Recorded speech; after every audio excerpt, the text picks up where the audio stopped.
So ಅಷ್ಟೊಂದು fresh ಆಗಿ ಒಂದು ಕಾನ್ಸೆಪ್ಟ್. ಸೊ ಇವತ್ತಿನ ಕಾಲಘಟ್ಟಕ್ಕೆ ಅಂದ್ರೆ ಮಕ್ಕಳು ಅವರ ವಿದ್ಯಾಭ್ಯಾಸ ಮಕ್ಕಳನ್ನು ಬೆಳೆಸೋದು ಅಂತಂದ್ರೆ ತುಂಬಾ ಅವಶ್ಯಕತೆ ಇವತ್ತಿನ ಜನರೇಷನ್ಗೆ. ನಿಮಗೆ ಕತೆ ಕೇಳಿದಾಗ ಹೇಗೆ ಅನಿಸ್ತು ಅಂತ? ಚಿಗುರಕತೆ ಅಂದ ತಕ್ಷಣ ಅದೊಂದು ಏನಂತೀವಿ ಬಾಂಧವ್ಯಗಳ ಬೆಸುಗೆ ಇದೆ.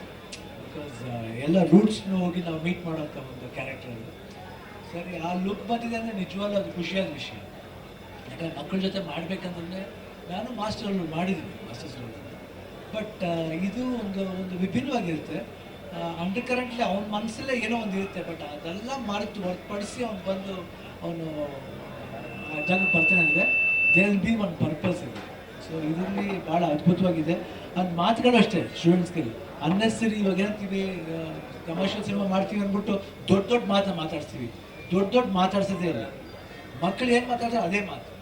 ಅದನ್ನೇ ಪ್ರಸನ್ನವಾಗಿ ಹೇಳಿದ್ದೀನಿ, ತುಂಬ ನ್ಯಾಚುರಲ್ ಆಗಿ. ಇಲ್ಲಿ ಎಲ್ಲೂ ಇಟ್ ನಾಟ್ ಬಿ ಬುಕ್ಕಿಶ್, ತುಂಬ ಬುಕ್ಕಿಶ್ ಆಗಿರ್ಬೇಡ. ಮಕ್ಕಳು ಇವಾಗ ನಡುವೆ ಹೆಂಗೆ ಮಾತಾಡ್ತಿರೋ ಅದು ಕಾಮನ್ ಆಡಿಯನ್ಸ್ಗೆ ಭಾಳ ಮುಟ್ಟಬೇಕು. ಈಗ ನಾವು ಇದೇ ಥರ ಮಾತಾಡ್ತೀವಲ್ಲ ಮನೇಲಿ ಅನ್ನೋದು ಆ ಟಚ್ ಕೊಟ್ಟಾಗ ಏನಾಗುತ್ತೆ ಅಂದರೆ ನಾವು ಏನು ಮಾಡ್ತೀವಿ, ಏನು ಮಾಡ್ಬೇಕಂತ ಹೇಳಿದ್ವಿ ಮಕ್ಕಳ ಜೊತೆಲಿ ಆ ಪರ್ಪಸ್ ಸರ್ವ್ ಆಗುತ್ತೆ ಅನ್ನೋದು ನಾವು.